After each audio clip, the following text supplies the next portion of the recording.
प्राचीन काल में बहुत से ऐसे आविष्कार हुए हैं जिन्हें समझने और सुलझाने की कोशिश वैज्ञानिक और पुरातत्व विभाग हजारों सालों से कर रहे हैं, पर जितना सुलझाने की कोशिश करते उतना ही उलझते जाते हैं। जी हाँ दोस्तों, आज हम ऐसे ही 5 इनोवेशन की बात करेंगे जो हजारों साल पहले किए गए थे। उनके पीछे क्या टेक्नोलॉजी थी, जिनके बारे में सैकड़ों सालों से रिसर्च करने के बाद भी वैज्ञानिकों के लिए एक रहस्य बने हुए हैं। सबसे पहले बात करते हैं ग्रीक फायर या ग्रीक आग की।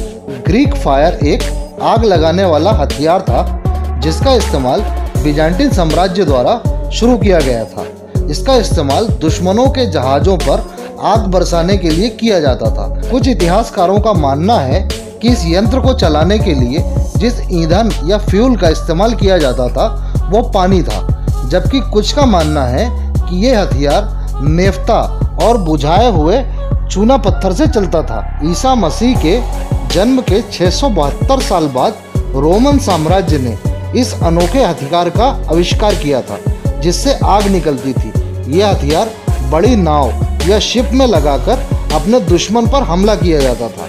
इस आग का तेज इतना था कि चंद मिनटों में दुश्मन के जहाज जलकर खाक हो जाते थे। आज तक वैज्ञानिक ये पता नहीं लगा पाए हैं कि ग्रीक फायर किस चीज से बनाई जाती थी। वैज्ञानिक सिर्फ अंदाजा लगाते हैं कि ये आग किस चीज से बनी होगी। दोस्तों, दूसरे नंबर पर बात करते हैं दमस्कस स्टील की। सीरिया की राजधानी दमस्कस में बनने वाली तलवारें अपने समय की सर्वश्रेष्ठ तलवारें हुआ करती थी।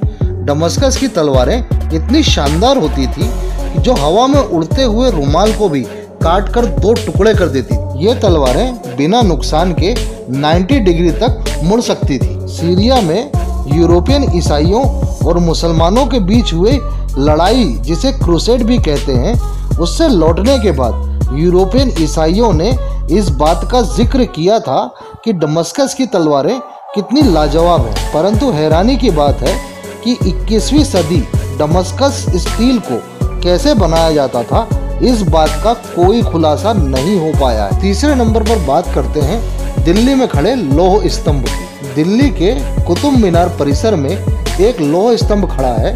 जानकारों के मुताबिक यह राजा विक्रमादित्य ने बनवाया था। वैज्ञानिक आज भी यह पता नहीं लगा पाए हैं कि इस स्तंभ पर जंग या रस्ट क्यों नहीं लगता है। वैज्ञानिकों ने कई तर्क दिए, जैसे कि इस लोहे के पिलर में फास्फोरस है, सल्फर और मैग्नीज नहीं है, जबकि कुछ वैज्ञानिकों का कहना है कि इसकी मोटाई के कारण इस पर जंग नहीं लगता। दोस्तों, कारण कुछ भी हो, आज 21वीं सदी में सिवाय अंदाजे के हमारे पास कोई ठोस सबूत नहीं है कि इस लौह स्तंभ पर जंग क्यों नहीं लगता। दोस्तों, चौथे नंबर पर आता है कोस्टा रिका या कोस्टा रिका की चट्टानें। कोस्टा रिका मध्य अमेरिका के कैरेबियन क्षेत्र में स्थित एक देश है। स्थानीय लोग इन पत्थरों को बेलास डी पिएड्रा या पत्थर के गोले के रूप में जानते हैं। इनमें से कुछ 2 मीटर से अधिक बड़े और 16 टन से अधिक वजनी हैं। ये पत्थर एक गेंद की तरह पूरी तरह गोल हैं। यह रहस्य कोई उजागर नहीं कर पाया कि इन पत्थरों को किस औजार से बनाया गया होगा, क्यों बनाया गया होगा, किस कारण बनाया गया होगा और किस तकनीक से बनाया गया होगा कि ये पूरी तरीके से गोल है। दोस्तों, 5वें नंबर पर बात करते हैं ज़्यांग हेंग द्वारा बनाया गया सिस्मोस्कोप। चीनी के वैज्ञानिक ज़्यांग हेंग द्वारा बनाए गए इस यंत्र या मशीन को दुनिया की पहली भूकंप या अर्थक्वेक आंकने वाली मशीन माना जाता है। इस मशीन का इन्वेंशन 132 एडी में हुआ था।